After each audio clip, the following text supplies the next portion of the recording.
Hey everybody, so one thing I wanted to make clear to y'all is y'all are more than welcome to ask me any questions y'all want.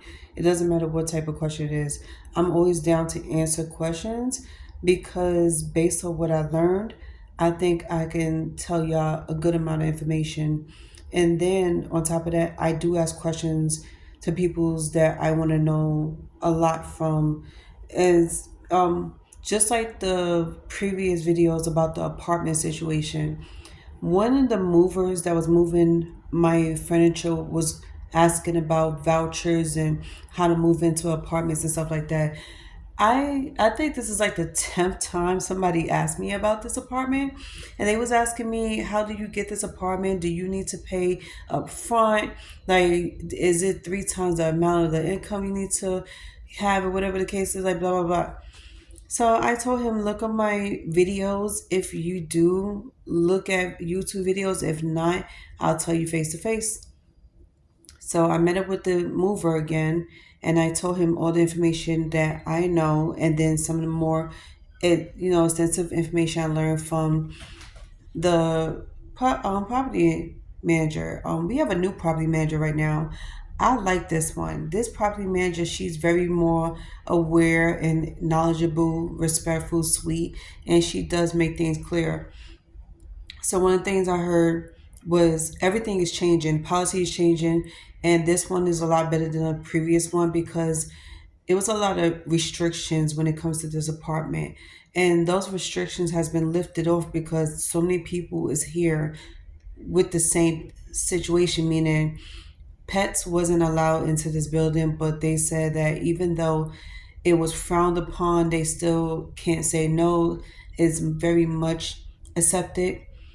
So I understand where they was coming from because they try to have a well kept apartment and everything should be clean and pristine, and you shouldn't have to worry about apartment like not apartment pet situations. But they say at the end of the day, it's accepted. Now, as far as the whole rent thing goes, it's not about you making three times the amount. They just go by your rent income. I mean, they go by your regular income. So if you have a job, depends on how much money you make. Is basically they're gonna round it up to how much you have to pay a month. If you coming in with a voucher, that's even better. So you don't gotta worry about it. So you're basically paying 50% of your rent, just like me.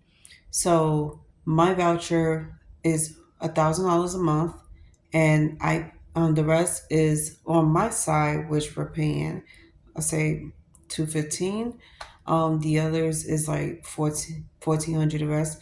But some people don't get the vouchers because they make 10 times, or they make too much money. Put it like that. Let's just put it like that. They make too much money, and a lot of people tell me that they make more money than that. The average person, so they wasn't approve of the vouchers, which I thought it was kind of weird because it's like so many people had got the vouchers and they have a full-time job making good money.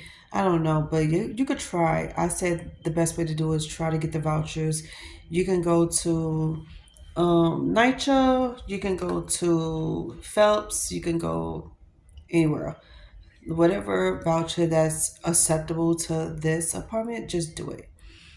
Um, Another thing I was told was it was a lot better living in these apartments than it was living in brownstone. So we had one person previously living in a brownstone in Brooklyn, but now is moved uptown. And I like me and her basically said the same thing because I used to have a friend that lives in the brownstone in Manhattan, and he was like, the brownstone living situation is not for the weak.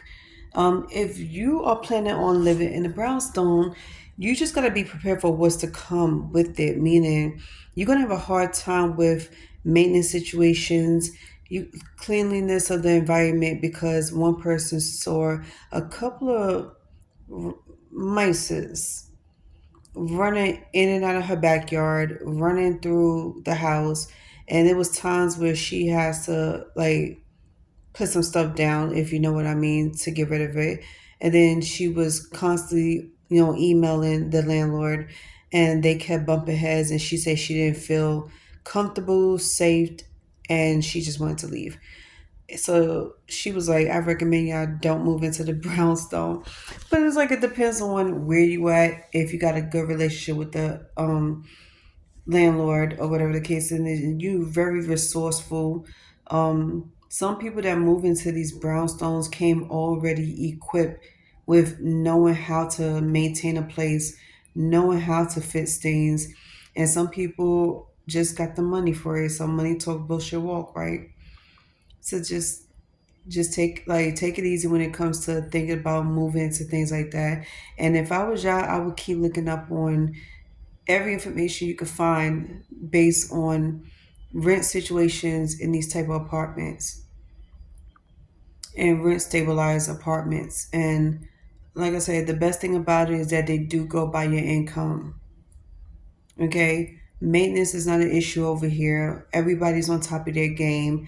Landlords on top of their game. Anything you need fits or added on, they can add it on for you. Um, And if you happen to break something, it's by accident, you're still gonna have to pay for it, but it does go with the rent.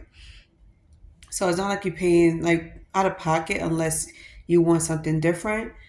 Somebody gutted out the entire bathroom of the apartment, and I don't think they got in trouble for that. Surprisingly, it was kind of funny because when I spoke to her, her best friend was saying the same thing. Like she gutted the inside of her apartment, like it was crazy. Like you can't even recognize the apartment now because that's how much changes she put on it.